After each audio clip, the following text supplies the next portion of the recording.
Povo de Deus, ainda com o livro de Deuteronômio aberto, eu te convido agora ao capítulo de número 8. Vale lembrar mais uma vez que nós estamos sem o nosso ministério infantil retornando na semana que vem. Então a nossa equipe do ministério infantil vai retornar com toda a energia para cuidar das nossas crianças no tempo dedicado ali de aprendizado, de discipulado, tão importante e fundamental na vida delas.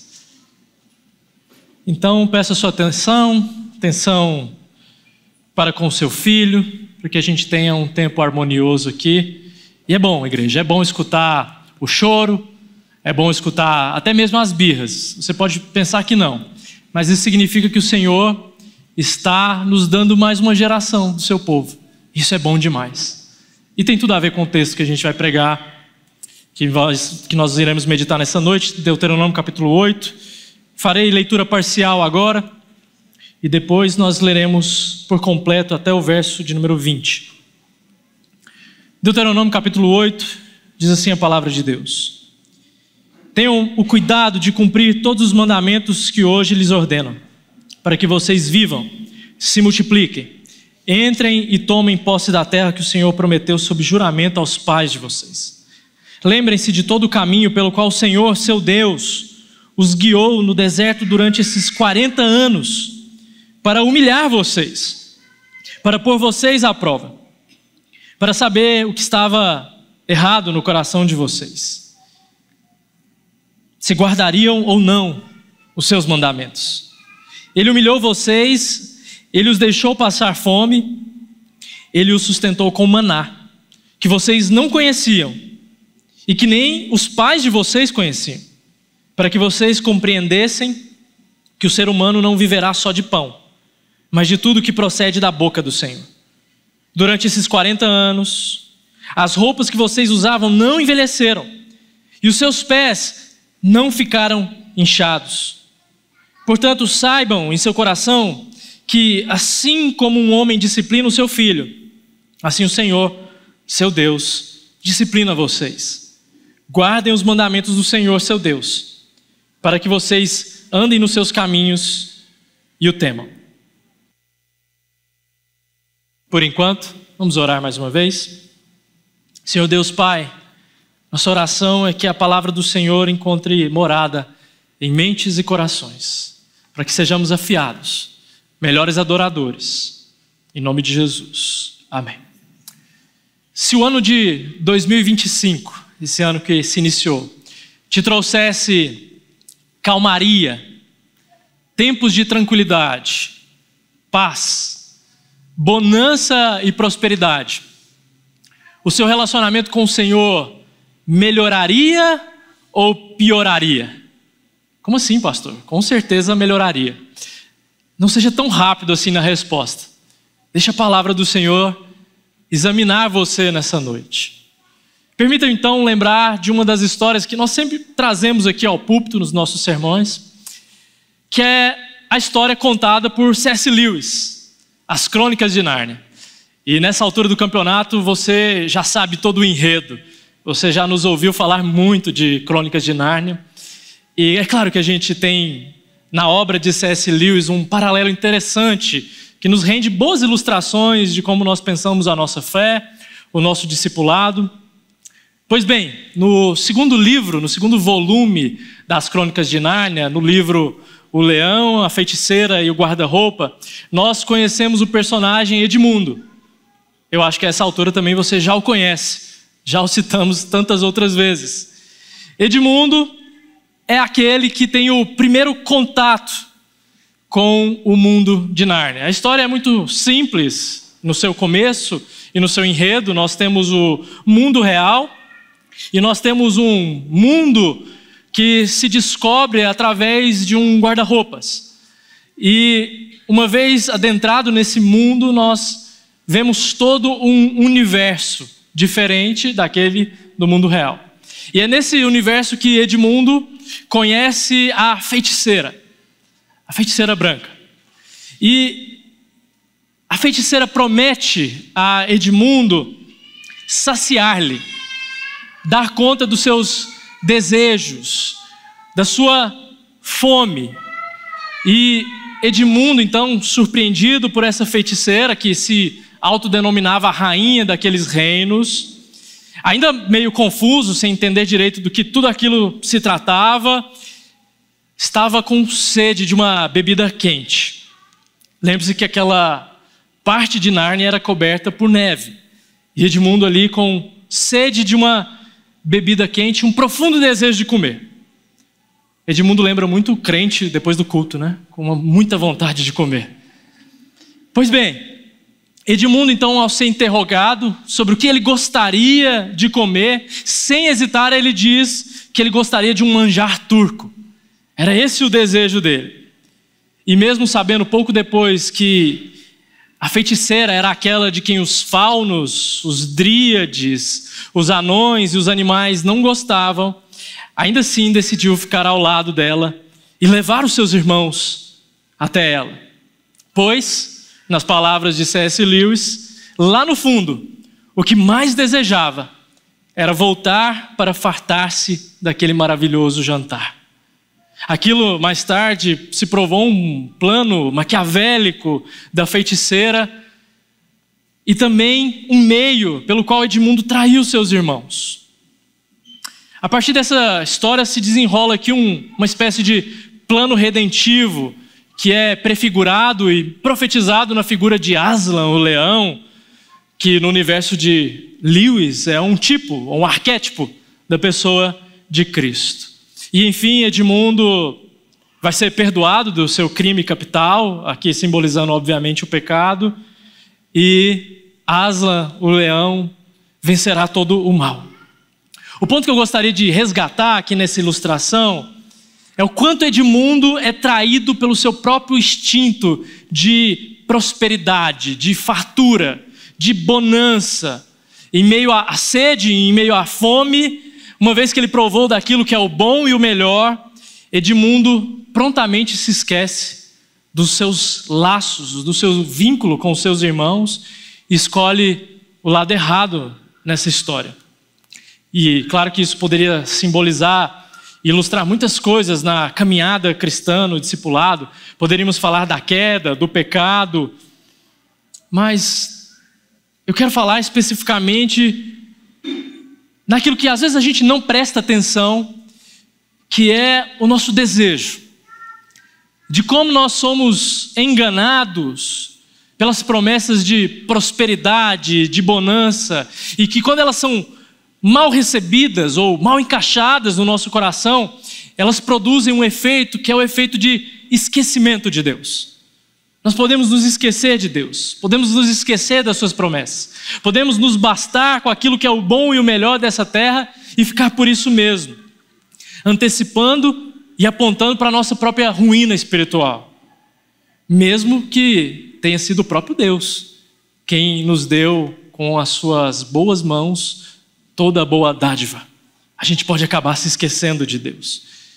E é disso que Deuteronômio, no capítulo 8, nos fala. É uma advertência geral para que o povo de Israel não se esquecesse de Deus e acabasse transformando a bênção da prosperidade em uma arrogância, em uma espécie de idolatria. Para isso, eles deveriam, em primeiro lugar, se lembrar de quem era Deus e quais eram seus poderosos feitos na história. E mais tarde, quando eles de fato adentrassem e adquirissem a terra prometida, eles deviam honrar o Senhor com todas as suas posses, com toda a sua fartura, com tudo aquilo que eles eram. É lógico que esse texto ainda fala conosco. A palavra de Deus, útil e inspirada, ela nos corrige, ela nos exorta, ela nos aponta o caminho pelo qual eu e você devemos viver. Não é diferente para nós, na modernidade, nos dias atuais, em que nós podemos ser abençoados em um maior ou em um menor grau, e ainda assim incorremos no erro de Edmundo. O erro de ficarmos cegos para a realidade e sermos abraçados pelos perigos da prosperidade, nos esquecendo da nossa filiação em Deus. Isso pode acontecer comigo, Pode acontecer com você se o nosso olhar não estiver calibrado, não estiver atento.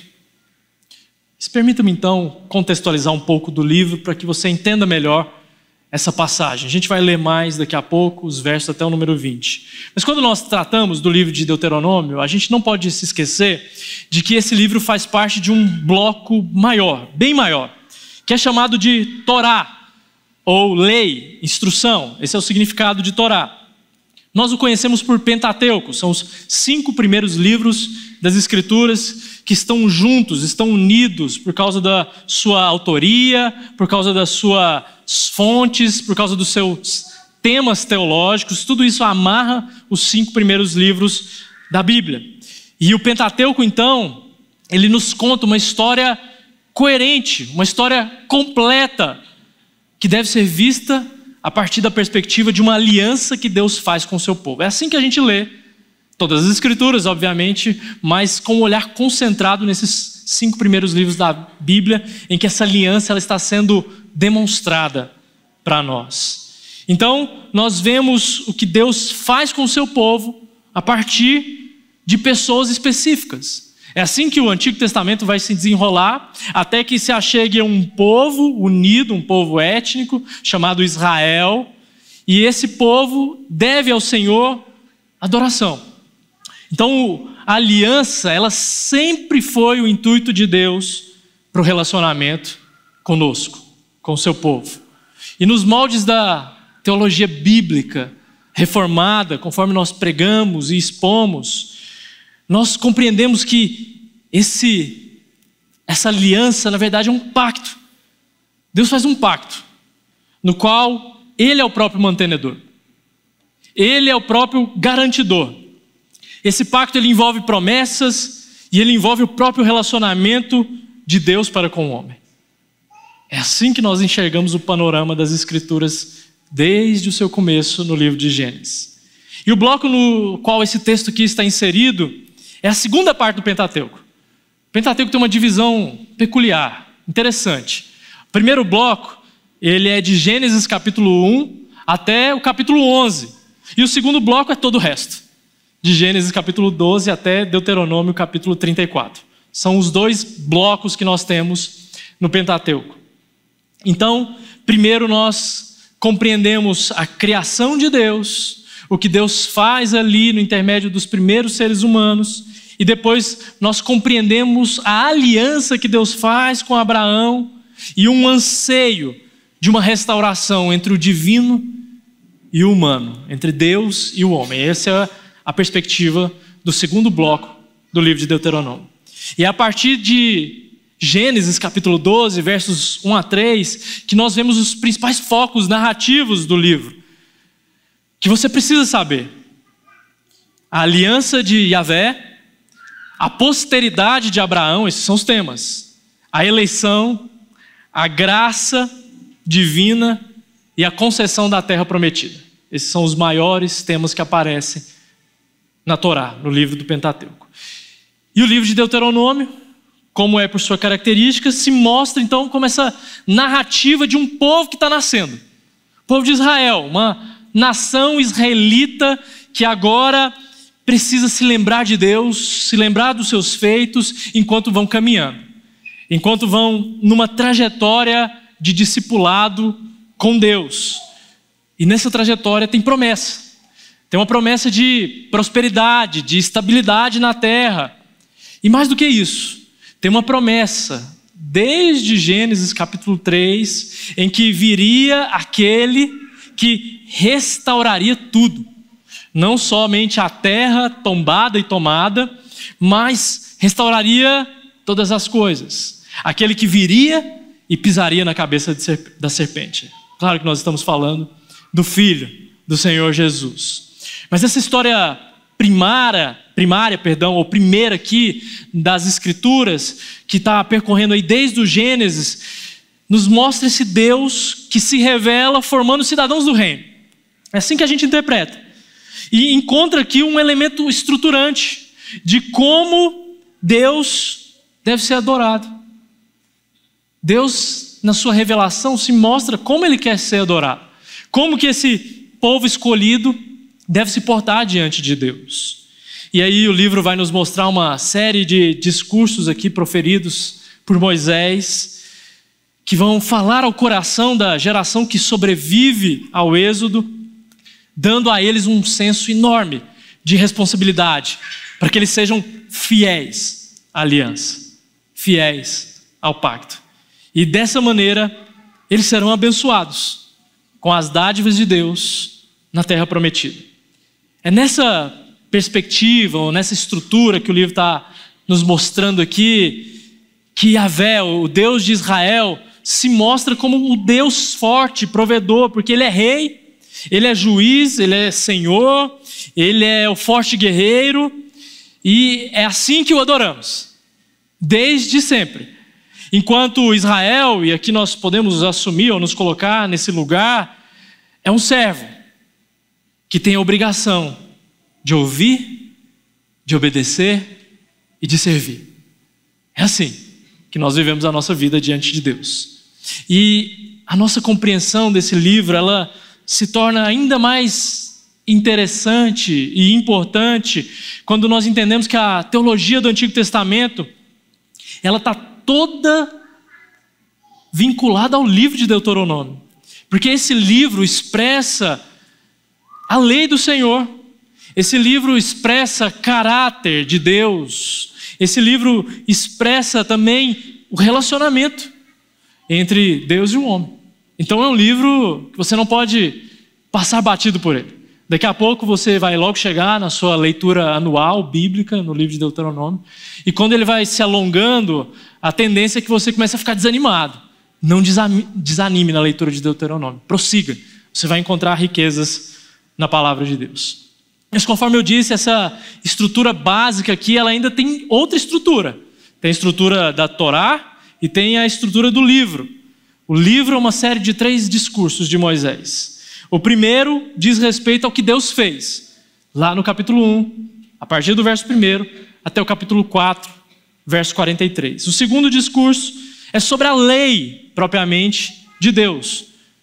Capítulo 4, verso 44, até o capítulo de número 28, lá no verso 68. E o terceiro é uma recapitulação da exigência da aliança. Capítulo 29, capítulo 30. E por fim, os últimos atos ali de Moisés na sua morte. E hoje a gente reconhece que há aqui uma outra autoria narrando a morte de Moisés. Não temos dificuldade com isso na teologia, está tudo certo. Mas então nós nos concentramos aqui na lei de Deus, o segundo discurso de Moisés. Mas antes da gente se aprofundar no capítulo de número 8, mais uma coisa a gente deve entender. O fluxo dessa passagem aqui até chegar nela. Se você chega de paraquedas no capítulo 8, você perde algumas informações necessárias para que a sua leitura seja correta e coerente do capítulo 8. Então o contexto mais apropriado para que você entenda o texto está lá no capítulo de número 7. Ele vai se estender até o capítulo de número 11 e esse bloco vai nos dizer ou nos chamar a uma lembrança. É assim que nós lemos capítulo 7 até capítulo 11, e aqui se encaixa o texto do nosso sermão, da nossa meditação nessa noite. E esse bloco vai ficar muito específico no texto, quando a gente terminar a leitura completa, porque várias vezes o povo é chamado a lembrar do Senhor e não se esquecer. Lembrar e não se esquecer. Aqui há um paralelismo hebraico muito importante para nós, para que a gente entenda uma ideia de reforço. Lembrar do Senhor, não se esquecer. Lembrar do Senhor e não se esquecer. Afinal, eles chegariam nesse momento de prosperidade, nesse momento de terra prometida. Então, o chamado à lembrança aponta para essa experiência que o povo de Israel estava vivendo desde a trajetória do Êxodo, para que eles não se esquecessem quem foi que os tirou das mãos do terrível Egito. O que Deus já tinha feito através dos patriarcas, o que Deus já tinha feito na história através da criação. É muito fácil a gente esquecer de Deus em tempos prósperos. Guarda isso, daqui a pouco a gente aprofunda. Mas conforme diz um estudioso do texto, os israelitas aqui, eles precisavam também se certificar de que eles sabiam quem eram e quem não eram. Eles precisavam desse senso de identidade. E Deus os vincula nesse senso de identidade ao padrão da aliança. E você sabe muito bem que o padrão da aliança não é um padrão fácil, um padrão tranquilo de ser cumprido por qualquer um de nós, meros mortais, que já nascemos com uma condição terrível chamada pecado. Então esse padrão altíssimo da aliança é o padrão que Deus requer que a gente viva diante dele. O povo precisava saber disso, a sua identidade estava concentrada nisso. E em meio a essa identidade na lei, na aliança do Senhor, Deus fez promessas de descanso nessa terra, promessas de descansar não somente fisicamente, mas espiritualmente na presença de Deus. Se o povo se atentasse para o que o Senhor os disse, eles teriam essas promessas em suas mãos. E então esse bloco vai nos apontar para as lições do passado e lições a respeito de que uma vida próspera pode nos acarretar. De que forma essa experiência de bonança pode nos levar à presunção, pode nos levar ao orgulho, pode nos levar a uma distância, um distanciamento de Deus. Veja que Deus os prepara no deserto, Deus os tira com forte mão, mas Deus o tempo todo está ali inculcando neles a identidade de povo que serve, que obedece, que ama e que tem promessa para ser vivida, de segurança, de conforto. E é isso que vai acontecer então nos versos do capítulo 8. Esse é o tema. Tema para nós, depois dessa não tão pequena introdução. O tema é: quem é Deus? Lembra-te de Deus e não se esqueça. Lembra-te do que Deus fez na história e lembra-te de que Ele nos sustenta. E todo momento aqui do capítulo 8 vai apresentar essa dinâmica do lembrar, recordar e não esquecer. Essa é a maneira exortativa pelo qual Moisés foi inspirado por Deus, para que o povo entendesse de uma vez por todas como obedecê-lo. E essa é a nossa primeira parada no texto. Você já tem o tema. Nossa primeira parada é: lembra o que Deus fez na história. Lembra o que Deus fez na sua vida. São os 6 primeiros versos que nós lemos. O texto aqui, no capítulo 8, ele começa com um discurso de Moisés naqueles moldes familiares tão comuns do Antigo Testamento, chamando o povo, chamando a atenção do povo, e a gente já percebe isso. Quer ver? Volta aí a sua Bíblia lá no capítulo 4, no verso 1. E também lá no início do capítulo 5 a gente encontra uma passagem semelhante.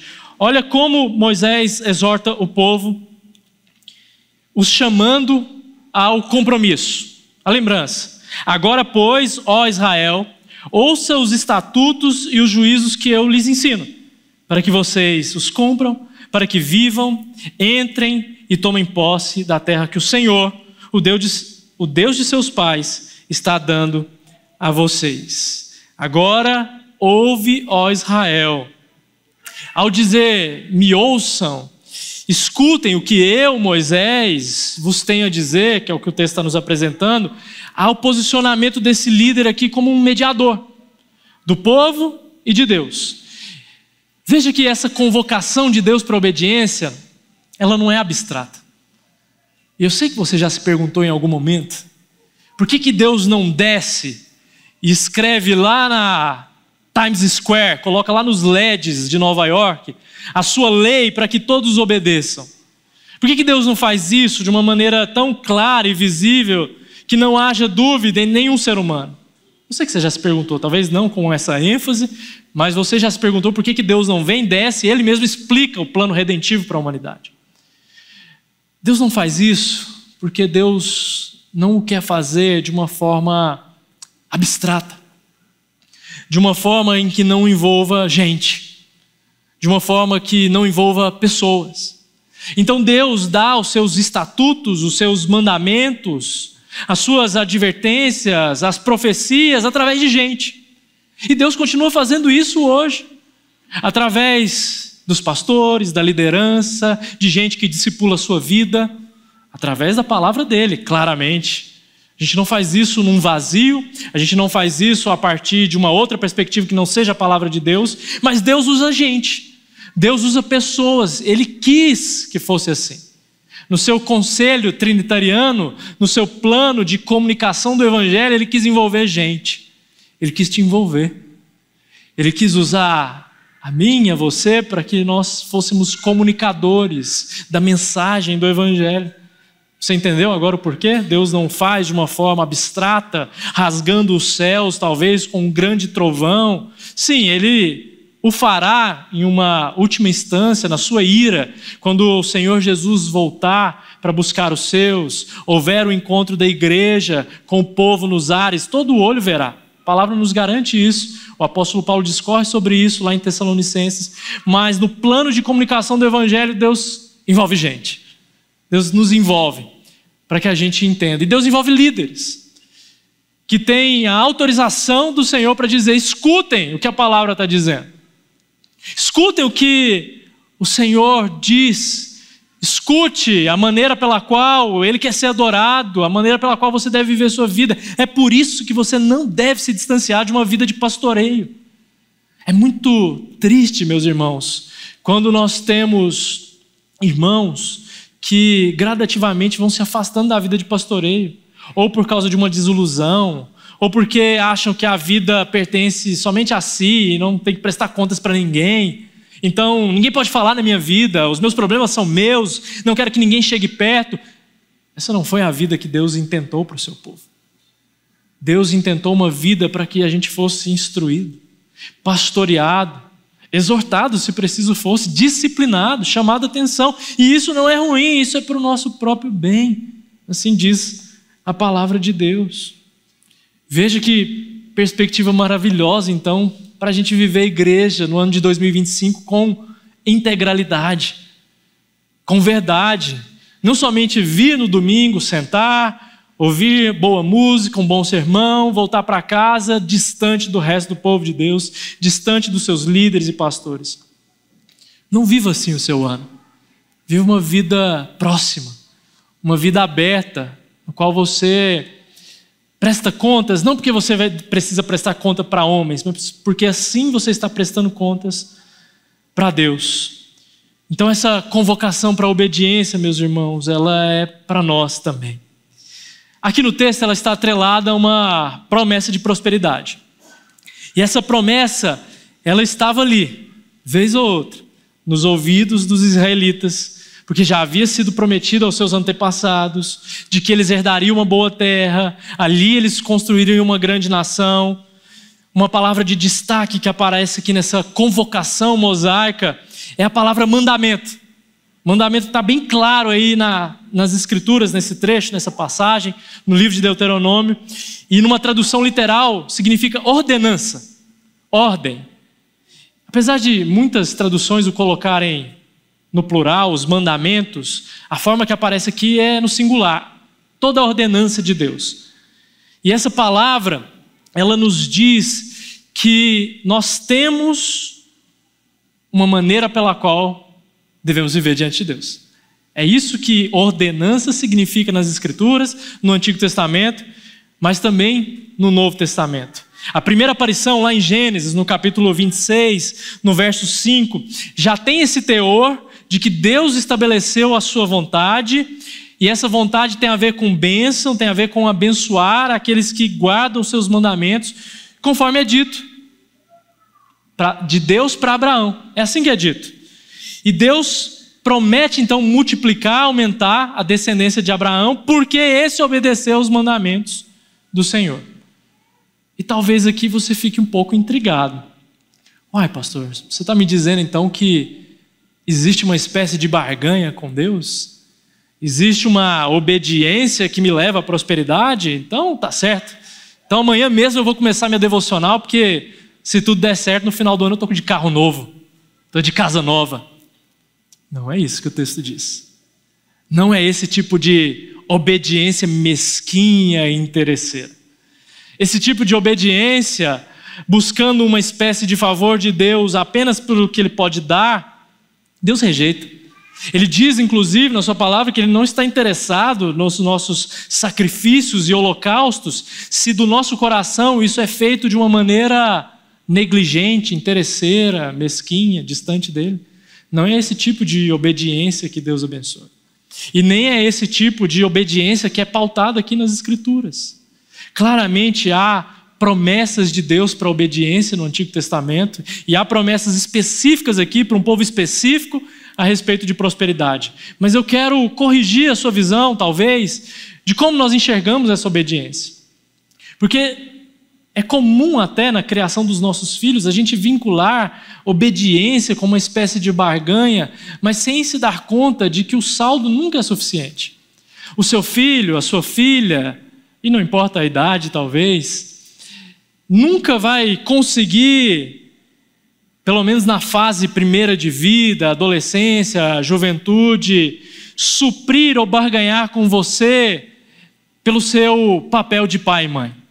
Você simplesmente está ali para criá-los, para abençoá-los. Por quê? Porque você os ama, porque você os quer perto, você os quer bem. E esse é uma boa analogia, um bom parâmetro para analisarmos ou pensarmos no amor de Deus por nós. Porque nem a nossa melhor obediência pode comprar o favor de Deus. Nem o melhor filho de Deus nessa terra pode ser chegar a Deus com um crediário, ser chegar a Deus entendendo de que porque fez o plano de leitura anual corretinho, então ele merece as bênçãos de Deus. Não é assim, não é nessa base que Deus nos trata. Deus nos abençoa e existe bênçãos e promessas vinculadas à obediência porque existe uma relação de amor, existe uma relação de cuidado. E se você é pai ou mãe, você já percebeu isso na sua vida, com o seu filho, a sua filha, os seus filhos. O momento que você é pego de surpresa é quando você vê uma obediência voluntária dos seus filhos. Quando você vê uma obediência que a base dela é o amor. Não porque o seu filho ou a sua filha queria ganhar o carrinho, a boneca ali no Natal, no fim do ano, mas porque queria a sua proximidade, queria um abraço seu, queria estar perto. Assim a gente começa a degustar mais de como Deus se relaciona conosco e de como nós nos relacionamos com Ele a respeito da obediência. Mas não é só isso que o texto está dizendo, não. O texto está dizendo aqui que existe uma promessa específica. Essa promessa específica de prosperidade, ela é uma promessa para o povo de Israel, para esse tempo aqui nas Escrituras. A palavra não está nos prometendo, e o Novo Testamento fala de promessas várias vezes, há uma lista extensa. Nós cantamos, né? Aquele que guarda os meus mandamentos, esse é o que me ama. Nós cantamos isso hoje, João capítulo 14, verso de número 21. O Novo Testamento continua a falar de obediência. Mas aqui há uma promessa muito específica para um povo a respeito de uma terra, e não é a promessa do Novo Testamento. E isso precisa ser corrigido também na nossa visão. Porque Deus não está nos prometendo aqui a fartura, a bonança, o carro do ano, a melhor casa possível no condomínio fechado. O texto não está falando disso, com essa promessa para nós, porque a promessa aqui ela é específica. Essa promessa de fartura, de bonança, tem a ver com aquele povo que ao adentrar naquela terra espelharia a grandeza de Deus num reino que o Senhor estaria para inaugurar, e isso seria um baluarte, uma demonstração para que todos os outros povos vissem o quão grande o Senhor Deus é. E isso corta de nós uma perspectiva de que a gente precisa ser o mais próspero possível, para que a gente entenda a bênção e o favor de Deus. É isso que diz a teologia da prosperidade, de que todos nós seremos abençoados com conforto, com uma saúde de ferro, com bênçãos e mais bênçãos, mas o Novo Testamento não está nos prometendo isso. Há uma promessa muito singela de que o sustento de Deus, inclusive, tem a ver com o pão diário, tem a ver com o pão de cada dia, mas há promessas também envoltas a isso, de que Deus não nos deixaria faltar paz, alegria. Deus não nos deixaria num lugar do coração de ansiedade, porque Ele estaria cuidando de nós e a gente não precisaria se preocupar, ou nós não precisamos nos preocupar com o dia de amanhã, Porque Deus não deixa que um fio de cabelo nosso caia. Se não for da vontade dele, Deus cuida dos passarinhos, dos lírios do campo. Então, veja que esse cuidado de Deus também está envolto na sua promessa de estar perto de nós. É assim que o Novo Testamento nos ensina, de que nós temos, nas bênçãos adquiridas por Jesus na cruz do Calvário, uma vida de paz e de alegria. Não importa quão farturentos nós somos, não importa a nossa conta bancária, no fim das contas. O que importa é se o nosso coração, de fato, ele tem sido para Deus. Porque está tudo baseado no que o Senhor Jesus fez por nós. De como nós teremos essa promessa de comunhão eterna. E essa dádiva de comunhão, ela perpassa, ela vai além dessas questões temporais, as quais eu e você, às vezes, perdemos uma noite de sono. Preocupado com o boleto, preocupado com as dívidas no ano de 2025. Não estou falando que você deve ser negligente e não se preocupar. Não me entenda de maneira equivocada. Mas entenda que se você está no Senhor Jesus, nada pode tirar o seu sono, a sua tranquilidade, a sua paz nele. Porque Ele vai cuidar, Ele vai te dar orientação, Ele vai usar o povo de Deus para isso, Ele vai te dar recursos para que você tenha paz e tranquilidade nele. Veja, não é uma promessa, mais uma vez, de que você será o mais próspero dentre os seus irmãos. Não é isso que está sendo prometido. Mas é uma promessa de conforto nele. Você precisa mais do que isso? Nós precisamos mais do que isso para o nosso corpo, para a nossa alma. No verso de número 2, Moisés começa a usar as palavras aqui, lembrar, esquecer ou recordar, para deixar isso muito claro para o povo de Israel. Essa lembrança ia povoar o imaginário deles para que eles não se esquecessem de que Deus, mesmo trazendo a bonança, é o Deus que os sustenta. E eles seriam preservados nesse senso de humilhação. É isso que o texto está dizendo. Eles foram humilhados por Deus. Eles caminharam no deserto, uma caminhada que não precisava ser aquele tempo todo de 40 anos, para que eles entendessem que Deus os sustenta. E Deus, na sua agência de milagres, foi tão bondoso que as suas roupas não ficaram gastas, os pés não ficavam inchados. É algo tão milagroso que a nossa mente moderna às vezes nem consegue compreender. Como pode isso, uma roupa não se desgastar após 40 anos de uso? Como isso pode acontecer? Existe aqui uma pedagogia para nós de como levamos os nossos desejos e motivações diante de Deus. Às vezes, de forma penosa, nós somos colocados mesmo numa espécie de deserto da nossa vida e da nossa alma, para que a gente não seja marcado por riquezas terrenas, mas para que a gente seja marcado pela mão do Senhor. Então, se em 2025, meu irmão, me escute bem, se em 2025 alguma coisa der errado na sua vida, ou que você julga estar dando errado, financeiramente, familiarmente, em alguma esfera ou instância da sua vida, não desespere. Não ache que o Senhor se esqueceu de você. Não ache que as coisas estão contra você. Não fique complexado achando que tudo só dá errado com você, porque pode ser que Deus está te mostrando que Ele é o sustento da sua vida, que Ele é a base e a segurança pela qual você deve viver. Não qualquer outra coisa que possa ser colocada no lugar, mas Ele. Se você entender isso, você vai sofrer da perspectiva correta. Deus vai te ensinar de maneira profunda. E veja, isso é o melhor que pode acontecer com a gente nessa vida. Ser ensinado por Deus, mesmo que as duras penas. Foi assim que aconteceu com o povo. Claro, o povo estava aprendendo também porque o seu coração tinha rebeldia, o seu coração tinha pecado. Mas mais uma vez, há uma pedagogia do desejo aqui. Por que você obedece a Deus? É porque Ele é a sua base, o seu sustento? Ou é porque você quer alguma coisa em troca? Esse mesmo Deus, meus irmãos, é o Deus que tem nos sustentado. É o Deus que tem sustentado a sua igreja há 2 milênios. sustentou o seu povo, o povo de Israel, e nós em continuidade somos sustentados por Deus. Então eu não temo. Às vezes essa é uma pergunta que chega até nós, pastores, aos teólogos. O que você prevê para a igreja no século 21, nos próximos anos, nas próximas décadas? Eu tenho uma resposta categórica. Eu prevejo que a boa mão do Senhor vai continuar nos mantendo. E é isso.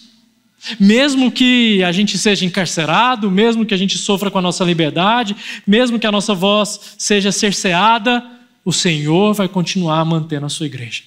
Essa é uma promessa clara para nós, meus irmãos.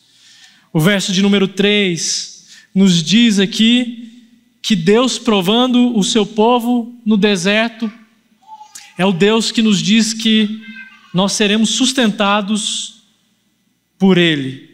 E não só de pão viverá o ser humano, mas de tudo que procede da boca do Senhor. Você se lembra quem proferiu palavras semelhantes? O Senhor Jesus.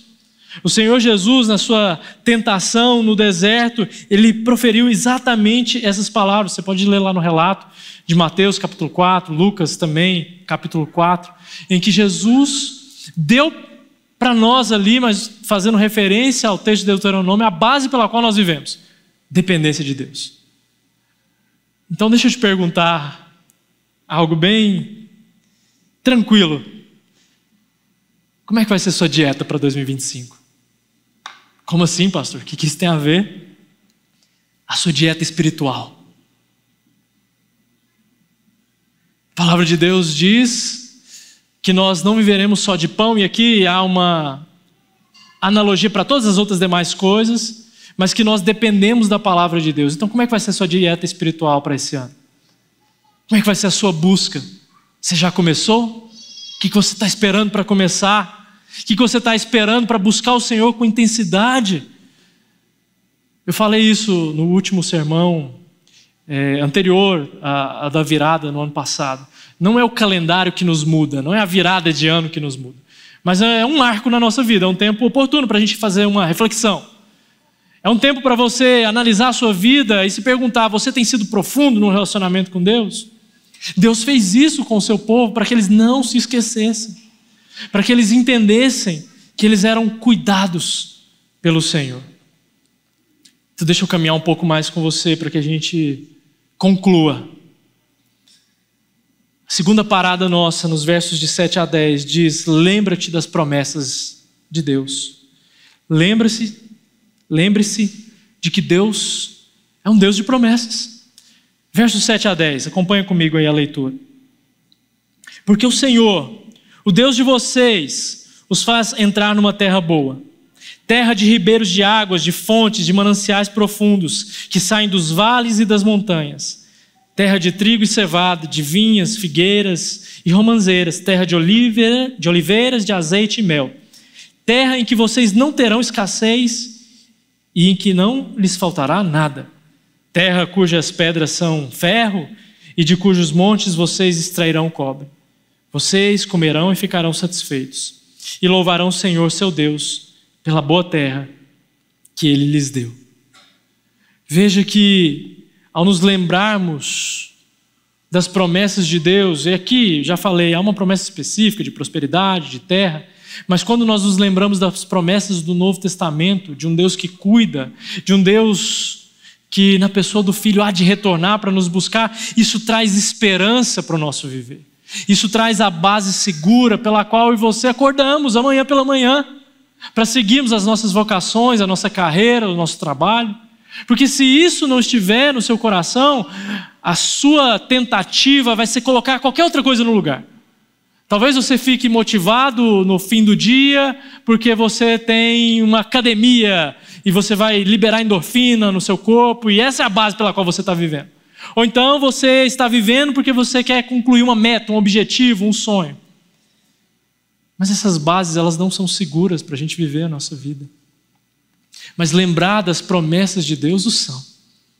De que Ele cuida de nós, de que Ele nos sustenta, de que Ele, afinal de contas, traz paz, conforto para a nossa alma.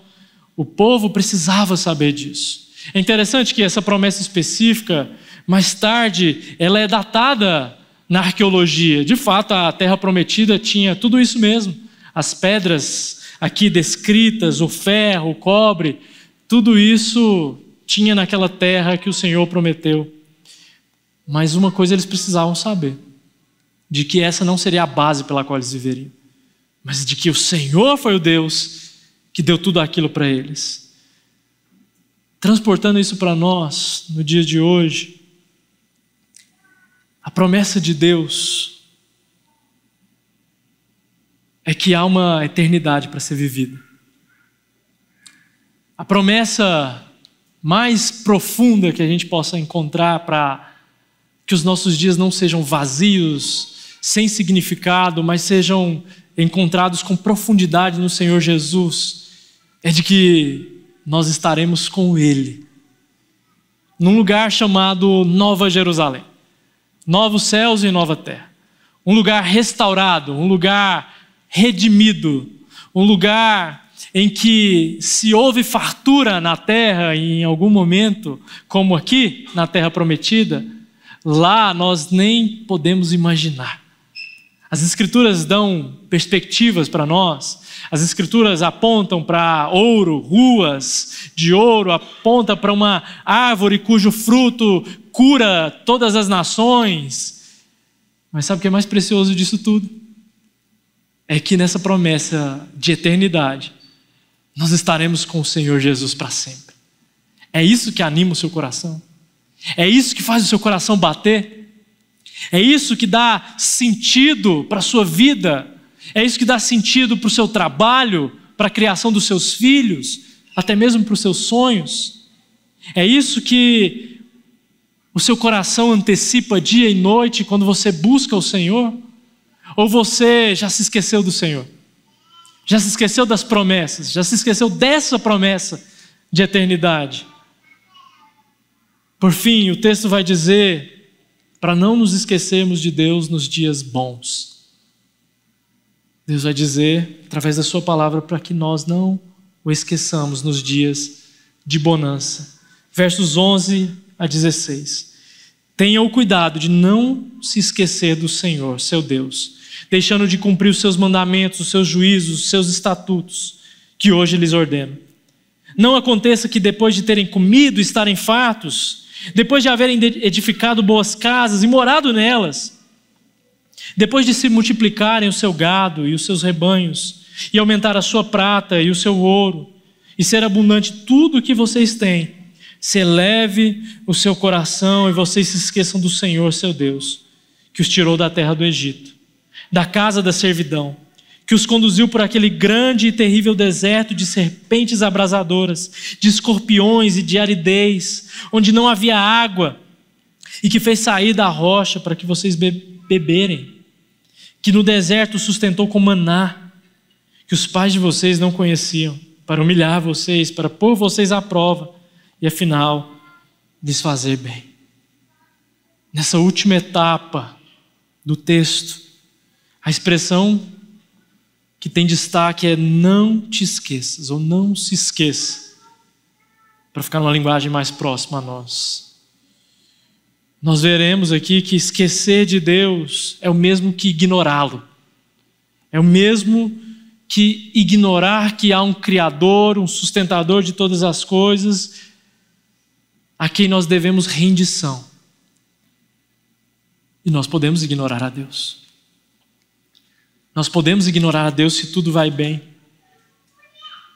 Se a geladeira está cheia, se você tem uma noite de sono tranquila, se o dia é bom, pode ser que você nem se lembre de Deus. E pior, pode ser que você ache que foi você que conquistou tudo isso, que foi a sua força, que foi o seu empreendedorismo, que foi a sua disciplina, o seu foco, que trouxe tantas coisas boas para a sua vida. E mais uma vez, você ignora o Deus que te dá o ar para você respirar, que te dá uma mente sadia, que te dá as condições e o ambiente para prosperar. Deus estava dizendo isso a esse povo. Quando vocês entrarem nessa terra, quando o seu gado se multiplicar, quando vocês estiverem fartos de boa comida, não fiquem orgulhosos. Porque lembra o que eu fiz com vocês no deserto? Ensinando-lhes dependência. Nós corremos um risco sério de confundir as bênçãos de Deus com o objeto da nossa adoração. Achar que é isso que deve ser o centro da nossa atenção e da nossa busca. E não é. Porque todas as vezes que nós fazemos isso, ignoramos a Deus. O transformamos talvez apenas no gênio da lâmpada.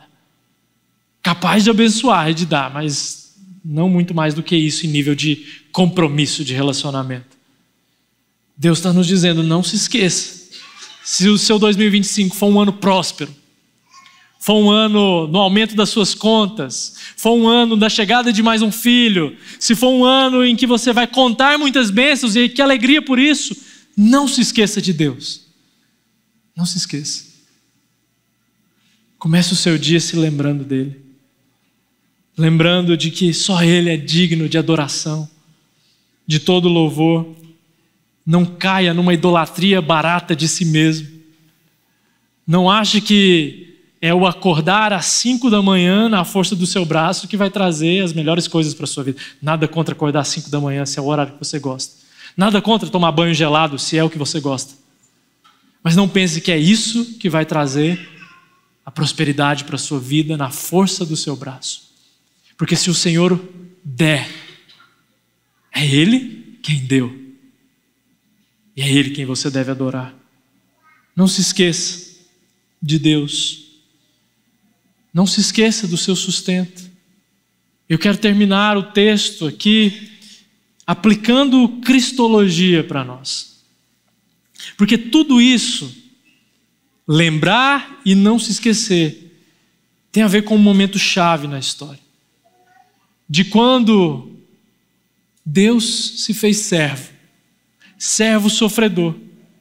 De quando a sua obediência, o texto está nos dizendo sobre a obediência, foi a garantia de promessas eternas para nós. Estou falando da vida completa de obediência de Jesus e a sua morte de cruz. Você deve se lembrar e não se esquecer do que o Senhor Jesus fez por você na cruz do Calvário. Se você fizer isso, se você viver assim, se você não se esquecer de que Deus morreu em seu favor, se você viver com a lembrança a toda hora sendo acariciada pelas duras penas às quais o servo sofredor passou, então a sua vida tem sentido. Então você vai entender propósito para essa vida. Porque o Senhor Jesus, nessa vida de obediência, garante para nós, para mim e para você, obediência também. E a gente pode fazer agora de maneira entregue, com rendição. De maneira pela qual eu e você somos filhos de Deus e o amamos com o coração inteiro na sua presença, porque o Senhor Jesus permitiu que isso fosse possível, vivendo uma vida obediente, da qual eu e você não conseguiríamos. Eu e você não conseguimos viver sem tropeçar na lei. O nosso coração pende, o nosso coração vai em direção ao pecado com naturalidade. É só a obra do Senhor Jesus em nós que tira essa vida tendenciosa para o pecado e nos coloca numa vida que agora pode amá-lo e expressar essa gratidão e amor com obediência. Sabendo que as suas promessas estão sobre nós, promessas de sustento, promessas de zelo, promessa eterna de comunhão. Isso faz com que o orgulho seja quebrado no nosso coração. E a gente entenda que Deus está o tempo todo demonstrando seu amor por nós. É isso que o texto está dizendo. Permita-me algumas aplicações para a sua semana, para que você viva essa realidade. primeira delas, quanto a lembrar-se de Deus, esteja completamente imerso em sua palavra. Não poderia ser outra aplicação. Leia a Bíblia diariamente. Pastor, eu tenho dificuldade. Hoje tem muitos recursos para isso. Tem áudio. Você pode escutar no aplicativo do seu celular. Tem tantas maneiras pelas quais você pode ter contato com as Escrituras. Não negligencie isso. Busque isso de verdade. Busque isso para o seu ano. Esse é o ano que eu vou ler a palavra de Deus inteira. Esse é o ano que eu vou me apegar às Escrituras no começo do meu dia ou no final do meu dia, eu não sei a hora que você tem. Comece pequeno, leia 1 capítulo, 2, medite, vá cada vez mais tomando gosto por isso. No começo não vai ser fácil, não vou mentir para vocês. Vai dar sono, você vai ler 1 capítulo, parece que você ficou horas ali lendo. Vai acontecer isso. Mas se você não vencer essa barreira, você vai se esquecer de Deus. Leia, se engaje na palavra de Deus. A segunda é para que você faça uma lista das promessas de Deus. Enquanto você lê as Escrituras, na sua leitura, vá colocando as promessas de Deus ali num bloquinho de notas, num lugar em que você anota. Quando você chegar no Novo Testamento, veja as promessas de Deus para o seu povo, condizentes à vida do dia a dia. Veja o Sermão do Monte, o cuidado do Senhor Jesus para que você não viva ansioso. Faça isso. Coloque num bloquinho de notas todas as promessas de Deus para você. A minha esposa, ela tem feito um curso com uma irmã nossa, presbiteriana, e essa irmã, ela disponibiliza uns cardzinhos muito interessantes. E esses cardzinhos que você vai lá e imprime por conta própria, você deixa ali num lugar à mostra, talvez no seu local, ambiente de trabalho, e esses cardzinhos são versículos das promessas de Deus, de cuidado, de sustento. E isso tem feito tão bem a nós lá em casa, porque o tempo todo nós nos esbarramos ali com a promessa de Deus. Faz isso, personaliza aí a sua. Faz isso para que você não se esqueça dessa vida em abundância que Deus tem para você. Por fim, não te esqueças de uma coisa, de matar toda a arrogância e soberba no seu coração. Faça um exame na sua vida, nas áreas de atuação familiar, profissional, e veja se há orgulho tomando conta de alguma maneira. Faz isso em oração. Pensa que o Espírito Santo esquadrinha a sua alma. Que Ele te mostre se há soberba aí. Se há algum lugar em que você confia em você e não nele. E entregue isso a Deus. 3 aplicações para você viver aí a sua semana diante de Deus. Feche os seus olhos, vamos orar. Senhor Deus Pai, nós te agradecemos pela Tua palavra, que nos exorta, que nos traz conforto, nos traz alegria, nos traz a perspectiva correta de como nós devemos viver. Afinal, como nós viveremos? Só há um jeito de viver. Uma vida entregue ao Senhor Jesus. Essa é a minha oração para mim e para os meus irmãos, para essa igreja, para que a gente viva uma vida rendida ao Senhor. Se a gente viver uma vida rendida ao Senhor, os frutos serão demonstrados. A vida de Deus impactará a cidade, impactará os nossos familiares, os nossos colegas de trabalho. Senhor, não nos deixe esquecer de Ti. Se esse for um ano próspero, se esse for um ano de muitas alegrias e bênçãos a serem contadas e compartilhadas, não deixe o nosso coração se apegar nessas coisas achando que é isso que importa no fim das contas. Mas para cada bênção alcançada, seja o nome do Senhor glorificado. E se esse for um ano difícil, se esse for um ano de testes, de provações, que a gente sofra da maneira correta, com o coração rendido, em nome de Jesus. Amém.